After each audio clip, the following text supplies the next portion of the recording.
This is the Dollemore Daily, and I'm Jesse Dollemore. In the absolutely wild world that is the news cycle surrounding Donald Trump, I always urge people to exhibit a little caution. Delay jumping on a bandwagon before we know the facts, before we know the details of whatever the particular thing is. And over the weekend, or yesterday, not over the weekend, my weekend ended yesterday. I took yesterday off. There was this clip that circulated online of the reading clerk from the House of Representatives reading a notice from the Department of Justice to the House Sergeant at Arms that a subpoena had been issued. And a lot of people immediately jumped on what is this? This must be Trump related. We're going to get to what it's about, or what reporting is that it's about. But first I want to play this brief clip and what led to everyone jumping on the "this must be a Trump thing" bandwagon. Watch this. The chair lady lays before the House a communication. The Honorable the Speaker, House of Representatives, sir. This is to notify you formally, pursuant to Rule 8 of the Rules of the House of Representatives, that the office of the Sergeant at Arms for the House of Representatives has been served with a grand jury subpoena for documents issued by the U.S. Department of Justice. After consulting with the Office of General Counsel, I have determined that compliance with the subpoena is consistent with the rights and privileges of the House. Signed sincerely, William P. McFarland, Sergeant at Arms of the House of Representatives. First of all, in the House or the Senate, I didn't work for the House. I worked for the Senate on Capitol Hill years and years ago. But there are certain rights based on our separation of powers concept that was baked into our government that it's not always the appropriate thing to do to respond to a subpoena that was issued by a co-equal branch. And what the language in there that she read was, and based on the rules and everything that comes along with those separation of powers, it seems appropriate, and I'm going to answer the subpoena. But I need to let you know, Speaker of the House of Representatives, as the House Sergeant at Arms, that's going to take place.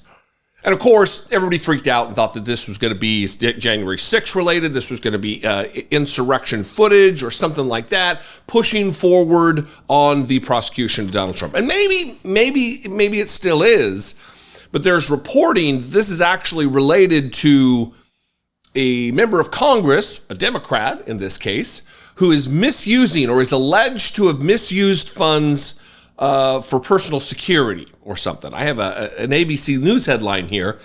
DOJ investigating House Democrat for allegedly misusing government funds for personal security, say sources. The lawmaker and the nature of the probe were not yet clear. And here is what ABC News is recounting from, I believe, Puck News, which is a new subscription-based online news service.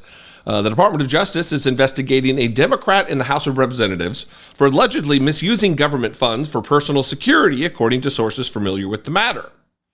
DOJ issued a grand jury subpoena to the House Sergeant at Arms for documents. It was not immediately clear what the subpoena is seeking and what member it relates to, but sources told ABC News it relates to a House Democrat allegedly misusing government funds. Punchbowl News, I believe that's what I said, Punchbowl, or did I say Puck?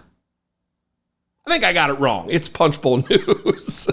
First reported the subpoena was related to allegations involving a House Democrat using government funds related to personal security. And then finally here, the Department of Justice declined to comment. Representatives for the Office of the House Sergeant at Arms have not responded to ABC's inquiries, and Speaker Mike Johnson did not answer questions from reporters regarding the matter.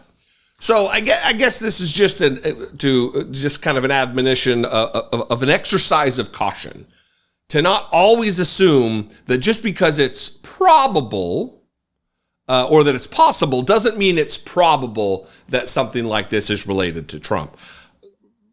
God knows, Lord knows, whatever knows. I would like it to be. I have long been a critic of the pace of the investigation or lack thereof in the early days of the Department of Justice. They sat on their hands. Merrick Garland sat on his hands, did nothing. And now we're in a situation where the investigation coming to fruition is butting right up against the election and maybe even beyond that. And this could have been dispensed with a long time ago if they hadn't been so reticent to get the job done. So we'll see what happens. We'll see what this is about. I will obviously continue to follow this, Democrat or Republican. I will continue to follow this because we are owed public servants who do their jobs and don't glad hand and self-deal and enrich themselves using taxpayer dollars and using their position as a vehicle to those dollars. We deserve better, whether Democrat, whether Republican, whether independent, it doesn't matter. And if you're acting poorly, if you're doing stupid things, in this case, allegedly, you need to go, whether that's Bob Menendez or Donald Trump or a host of other idiots who misuse their positions. We are owed better. Anyway, what do you think? I'd love to know. You can call, leave me a brief voicemail, 714-576-4054. Of course, you can email me as always, daily@dollemore.com. I'd love to hear from you. Follow me on the social media. I'm at Dollemore on Twitter and Instagram and Threads and TikTok and Facebook and Blue Sky, all of them at Dollemore. I'd love to see you there. And if I do something for you that you appreciate, please consider supporting this work, helping produce the videos here on this channel. Click the join button below. Become a channel member for $2 a month. You can hit the super thanks button, or you can go over to my Patreon page, patreon.com/IDoubtIt podcast. I'll see you next time. Until I do, be genuine, demonstrate caution, take care of one another.